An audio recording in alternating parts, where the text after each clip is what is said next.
안녕하세요 여러분, 성공합시다. 정말 믿음은 타이밍 싸움이잖아요. 오래 기다리는 거 쉽지 않고 또 즉각적으로 하는 거 쉽지 않아요. 우리의 성격이 아니라 정말 하나님이 원하시는 그 타이밍에 딱 믿음으로 전진해서 승리하는 우리가 되면 좋겠어요. 자, 본문을 통해서 한번 그 원리 배워보도록 해요. 14절, 아이 성의 왕이 여호수아의 군대를 보고 그 성의 장정들과 함께 서둘러 일찍 일어나서 이스라엘과 맞서 싸우려고 모두 아라바 앞에 싸움터로 나아갔다. 그러나 그는 성 뒤에 그를 칠 복병이 있는 줄은 미처 알지 못하였다. 여호수아와 이스라엘은 온 군대가 그들 앞에서 패하는 척하며 광야길로 도망쳤다.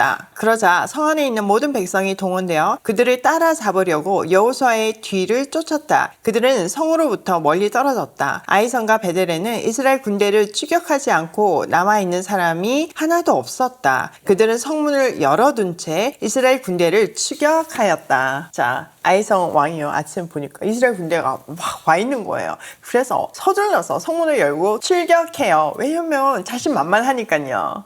저번처럼 이번에도 또 이겨주마 하는 교만함이 가득 찼을 거예요. 그래서 원래는 이제 성을 좀 지키는 사람이 있어야 되잖아요. 근데 통째로 비워두고 덥석 이스라엘을 쫓아가죠.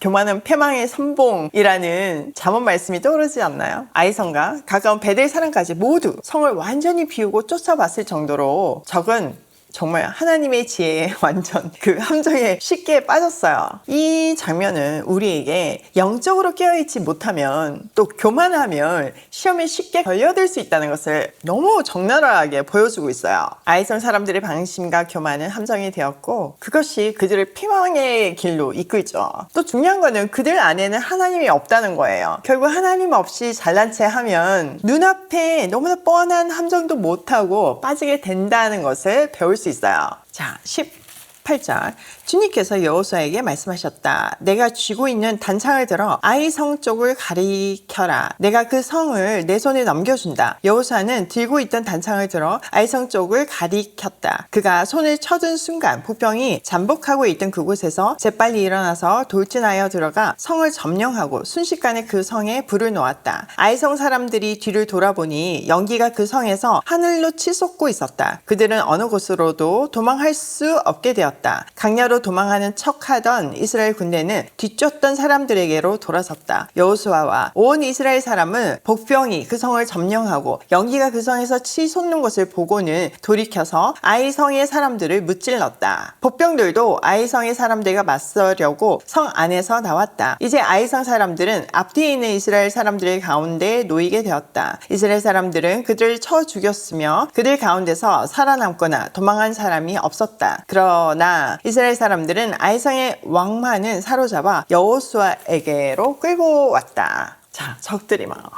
신이 나서 성을 비우고 쫓아갈 때 드디어 하나님께서는 여호수아에게 신호를 주시죠. 여호수아가 들고 있던 단창을 아이성을 향해서 뻗으면 그 성을 넘겨주시겠대요. 여호수아가 말씀대로 단창을 드는 순간 매복했던 군사들이 성 안으로 들어가 불을 지르고 성을 점령하죠. 이 장면은 모세가 손을 두고 있을 때 이스라엘이 이기는 장면이 떠올리게 하잖아요. 이렇게 하나님이 세우신 지도자가 믿음으로 손을 들 때 하나님의 능력이 함께한다는 상징 같아요. 아이성의 군대들은 뒤늦게 이제 연기를 보고 깜짝 놀랐죠. 근데 이미 때는 늦었어요. 그 순간 여호수아가 이끌던 이스라엘 본 부대가 도망가는 것을 멈추고 이제 작전을 개시하죠. 그리고 돌아서서 적을 추격해요. 자, 적들은 이제 앞뒤로 다 포위된 상태예요. 도간에 든 쥐죠. 본 부대가 여기서 밀고 가고 저쪽에서는 복병이 밀고 오고 아이성 군대는 속수무책으로 무너지고 왕만 사로잡아서 여호수아에게로 데리고 가요. 그리고 나머지는 하나님의 말씀대로 전멸시키죠.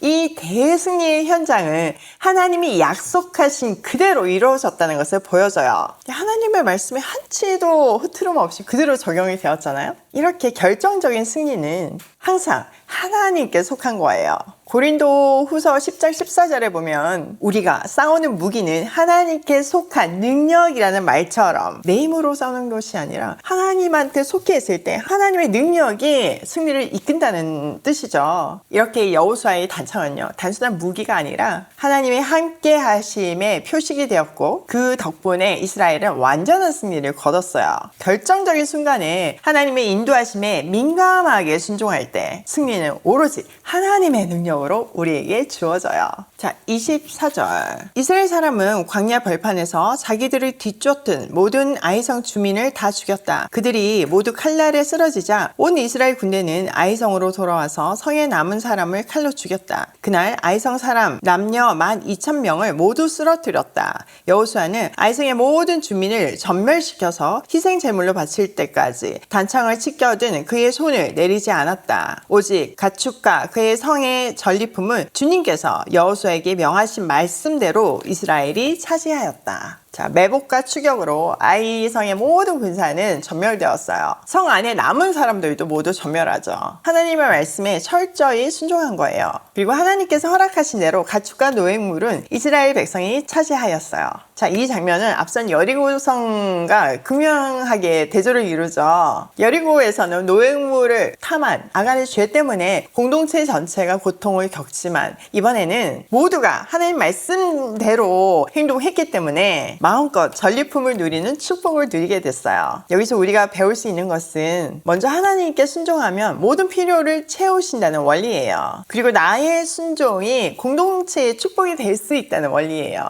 이스라엘이 이렇게 하나님의 명령에 온전히 순종하자 하나님은 아이성의 재물을 허락하시며 이전의 수치를 회복시켜 주셨어요. 이처럼 순종 없이는 회복도 없어요. 지금 이스라엘은 순종함으로써 실패를 딛고 풍성한 은혜를 회복하고 있죠. 이처럼 순종은 과거의 상처를 회복시키고 하나님께서 주시는 풍성한 은혜를 누리게 하는 핵심 열쇠예요. 자, 오늘 내용을 우리 삶에 한번 적용하면 첫 번째, 교만은 승리 후 가장 위험한 함정이다. 형편이 좋을 때, 잘 되고 있을 때 승리 후에 더 깨어서 기도해야 돼요.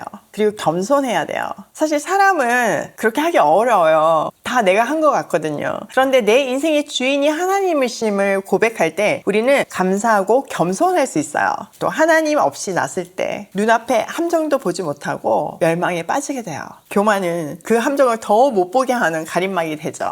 항상 교만을 경계하고 하나님 앞에서 내 인생의 주인이 당신이심을 고백하는 그런 우리의 겸손한 일상이 되길 소원해요. 두 번째, 승리는 하나님 말씀에 민감한 순종에서 나온다. 자, 하나님이 주시는 타이밍이 있고 사인이 있어요. 그때 민감하게 반응할 때 승리를 이룰 수 있어요. 즉시 순종하는 것이 진짜 믿음인데 여러분 해보셔서 아시겠지만 큐 사인이 내려졌는데 두려움 없이 막 달려드는 것도 쉽지 않고요. 다 지금 준비된 것 같은데 멈추는 것도 쉽지 않아요. 믿음은 이렇게 타이밍 싸움이에요. 늘 하나님의 큐 사인에 집중하고 지체 없이 순종하는 우리가 되기로 해요. 세 번째, 온전한 순종이 과거의 상처를 회복시킨다. 먼저 순종하면 하나님이 채우세요. 아이성이 증명해 주잖아요. 온전한 순종은 과거의 실패를 딛고 하나님의 은혜를 다시 누리게 하는 열쇠예요. 오늘도 하나님의 큐 사인에 집중하며 민감하게 즉시로 반응하는 우리가 되길 소원하며 고고싱해요.